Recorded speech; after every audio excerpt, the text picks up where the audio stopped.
वकील बहू। जनक पेशे से एक बहुत अच्छी वकील थी, लेकिन कहते हैं ना, बहू कितनी भी बड़ी तोप क्यों ना हो, सास के सामने तो भीगी बिल्ली ही होती है।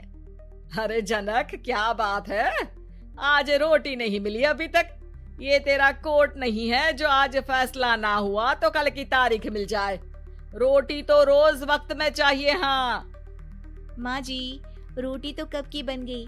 मैंने आपको कहा तो खाना खाने के लिए, आपने शायद सुना नहीं होगा। ओहो, जज नहीं हूँ मैं तेरे कोर्ट की, सास हूँ सास। कोई दलील फालतू की मत देना यहाँ। बहुत जानती हूँ मैं इन वकीलों को, अपनी बात ऊपर रखने के लिए झूठ बोलने में जरा भी नहीं सोचते। तभी वहाँ जनक के ससुर आ जाते हैं।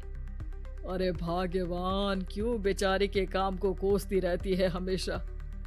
मैं भी तो था वहाँ जब ये आई थी तुझे रोटी खाने को बुलाने के लिए। सास को तो अब गुस्सा आ जाता है कि कैसे किसी ने बहू की साइड ले ली। अरे वाह जी वाह, वो तो मैं जानती थी कि कोई ना कोई गवाह तो ये पेश कर ही देगी। पर मैं तो अब सीधा खाना खाकर सोने जाऊंगी। मुझे आदत नहीं है किसी से बहसा बहसी करने की। पता नहीं कैसे ये वकील इतना दिमाग लगाकर खुद तो झूठ बोलते ही हैं, साथ में झूठे गवाह भी ले आते हैं। जनक को सास के ताने सुनने की अब आदत सी पड़ जाती। एक दिन जनक वकील की ड्रेस पर काला कोट पहनकर कोर्ट के लिए निकल ही रही होती है कि अरे कहाँ चली काला कौवा बनकर। टोक दिया ना, अब कोर्ट तो वकील वाली ड्रेस पहनकर ही जाऊंगी ना। वाह भाई वाह, दामिनी तो मैंने भी देखी है। सन्नी पाजी ने ऐसा ही कोट पहना था और कहा था कि तारीख पर तारीख, तारीख पर तारीख। मतलब कि कोई बात करनी है तो बोलिए, वरना वक्त नहीं है मेरे पास खराब करने के लिए। अरे पता नहीं तुझ में क्या देखा मेरे बेटे ने, सारा दिन वकीलों वाली बहस करती है भोली भाली सास के साथ। अच्छा सुन, जो इतनी बहस मेरे आगे करती है ना, जरा अपने बॉस से कर ले, जो 1 साल भी ना हुए तेरी शादी को और काले कपड़े पहना दिए। अंदर जा और लाल कोट पहन कर आ, पता तो चले कि नई नवेली शादी हुई है। अरे माँ जी, कोर्ट में मेरा बॉस क्या करेगा, ये तो पूरे देश की ड्रेस है वकीलों के लिए। लेकिन सास तो ठहरी सास। अच्छा, तो कोई जरूरत नहीं है 2-4 साल कोर्ट जाने की।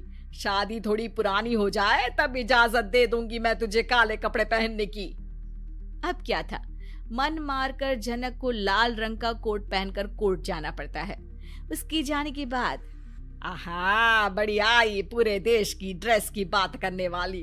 अरे पहना दिया ना लाल कोट। अब सास आए दिन या तो जनक को उसके काम का ताना देती या फिर उसका काम छुड़वा देने की धमकी। तंग आकर एक दिन जनक पति से कहती है, मैं सोच रही हूँ कि कोर्ट जाना बंद ही कर दूं। अरे क्यों यार, इतना अच्छा करियर है, क्यों छोड़ने की सोच रही हो?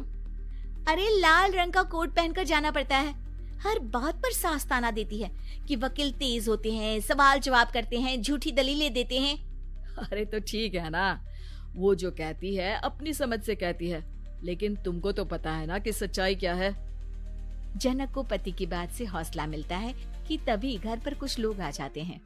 अरे आइए पंच साहब, कैसे आना हुआ? अरे भाई साहब, सुना है कि आपकी बहू वकील है। तभी वहाँ सास आ जाती है। हाँ है तो, लेकिन क्या हुआ, फिर कहीं बहस कराई क्या? अरे हम तो खुद दुखी है उसके व्यवहार से। अरे भाभी जी, आपको तो पूरा मोहल्ला जानता है कि आप कितना बोलती है। फिर हम यहाँ बहू रानी की कोई शिकायत नहीं, बल्कि अपनी परेशानी लेकर आए हैं। ससुर जी खुश हो जाते हैं। हाँ, मैं भी बहू को बुलाता हूँ। जनक वहाँ आती है, सबको नमस्ते करके बैठ जाती है। बहू रानी, हमारे गांव में बड़ी मुसीबत आ गई है। अब तो पूरे गांव की जिम्मेदारी मानो तुम्हारे कंधों पर है। अरे ना ना, इससे तो घर की जिम्मेदारी पूरी नहीं होती, ये गांव की जिम्मेदारी क्या लेगी? भाभी जी आप चुप हो जाओ, यहाँ पढ़े लिखे लोगों की बात हो रही है। आप जाओ, जरा रसोई से सबके लिए चाय लेकर आओ। मैं कॉफी लूंगी। हाँ हाँ, वकील साहिबा के लिए कॉफी। सास सर पैर सब पटक कर वहां से निकल जाती है। बहू, गांव में पानी नहीं आ रहा है, पड़ोसी राज्य ने हमारा पानी रोक रखा है। इसका मामला तो बड़े कोर्ट में चलेगा पंच जी, लेकिन ऐसा क्यों? वो राज्य हम लोगों से पानी के पैसे मांग रहा है। अब आधे गांव में पानी की सप्लाई खत्म हो गई है बहुरानी। अच्छा पंच साहब, बात गांव की है तो मैं जरूर केस लड़ूंगी। यहाँ एक बार फिर सास की एंट्री हो जाती है। अरे वाह जी वाह, ये काम करवा लो, आप हमारी बहू से बहुत अच्छा करती है। मैं हूँ सीधी सादी सास। इस लड़की ने कैसे लड़ लड़ कर मुझे साइड कर रखा है, ये तो अब आपको पता चल ही जाएगा। अरे भाभी जी, आपकी आवाज तो पूरे गांव को सुनाई पड़ती है जब आप बहू रानी को सुंदर वचन सुना रही होती हैं। अरे वकील बहू मिली है, फक्र करो फक्र। हाँ जी हाँ, सारी फकर तो हम लोग ही करें। खैर, अब जो केस लड़ेगी और पानी गांव में आ जाता है तो पंच साहब लिख कर देना होगा कि हैंड पाइप में सबसे पहले मेरी बाल्टी और घड़ा भरेगा।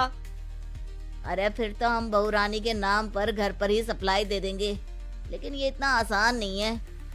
बहू, गांव के पास अभी वकील करने की भी पैसे नहीं है तो। अरे पंच साहब, ये मेरे गांव का मामला है, मैं आपसे एक भी पैसा नहीं लूंगी। सास को बहू की बात पर गुस्सा आ जाता है, लेकिन सबके जाने के बाद झनक मन लगाकर गांव की परेशानियों को दूर करने में लग जाती है। और वो दिन भी आता है कि झनक केस जीत जाती है। अरे आज तो प्लम्बर आकर घर तक पाइप लगा गया है। खुश हो जाओ, मेरे कारण तुम लोगों को घर के अंदर ही पानी मिल जाएगा।